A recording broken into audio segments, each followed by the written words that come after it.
இந்த மனித நேயம் அப்படின்னா என்னம்மா? உலக உயிர்கள் மீது அன்பு காட்டுவது. நாய் கிணத்துல விழுந்துச்சு அப்படின்னு சொன்னா உடனே நீங்க ஃபயர் சர்வீஸ் போன் பண்ணீங்கன்னா அவங்க உள்ள விழுந்தது நாயா மனுஷனா மாடாலாம் பார்க்க மாட்டாங்க. அதை ரெஸ்கியூ பண்ண வர டீமு உள்ள கிடக்கிறது ஒரு உயிர் அப்படிதான் பார்ப்பாங்க.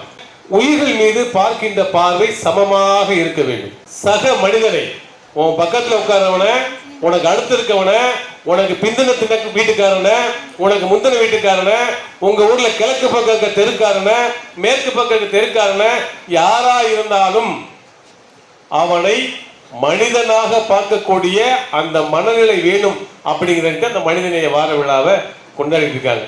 நீங்க தான் யாரு? வருங்கால இந்தியா, வருங்கால தமிழ்நாடு. நீங்க தான் சமமான சமுதாயத்தை உருவாக்க போராடக்கூடிய மாணவர்கள். ஒரு ஹாஸ்டலுக்கு போகும்போது இது இந்த ஜாதி ஹாஸ்டல், இது இந்த ஜாதி ஹாஸ்டல் அப்படி இருந்ததை மாத்தி இப்ப நீங்க யாருன்னே தெரியாது. நீங்க எல்லாம் எதுக்கு யூனிஃபார்ம் போட்டு வர்றோம்? ஸ்கூல்ல எதுக்குமா யூனிஃபார்ம் போட சொல்றோம்? எல்லோரும் ஒரே மாதிரி ட்ரைனிங் இருக்காங்க. ஆக நீங்களும் வளர்ந்த பின்பு யாரையும் பொருளாதார ரீதியாகவோ ஜாதி ரீதியாகவோ ஏற்றத்தாழ்வாக பார்க்காதீர்கள். உங்களை பார்ப்பதற்கு நீங்கள் அனுமதிக்காதீர்கள். அதற்கு உங்கள் கல்வி ஒன்றுதான் உங்களுக்கு ஆயுதமாக கேடயமாக இருக்கு என்பதால் நன்றாக படியுங்கள், வெற்றியாளராக மாறுங்கள் என்று கேட்டுக்கொண்டு வாய்ப்புக்கு நன்றி பாராட்டி விடைபெறுகிறேன். நன்றி, வணக்கம்.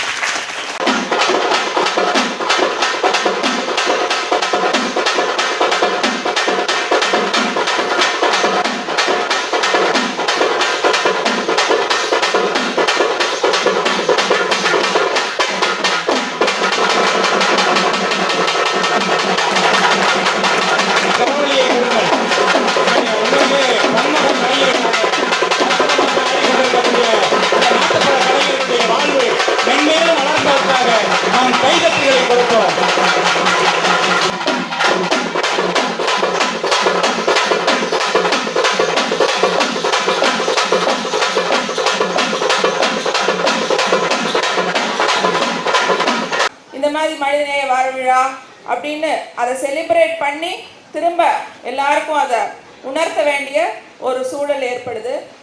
ஆம் நண்பர்களே, பாறையாலும் பாட்டாளி வர்க்கம் அவன், யாரை நீ தாழ்ந்தவன் என்கிறாய் என்ற குரலுக்கேற்ப அவருடைய பறை ஒளி நம் செழிப்பறையை செழிப்பாக்க வருகிறது.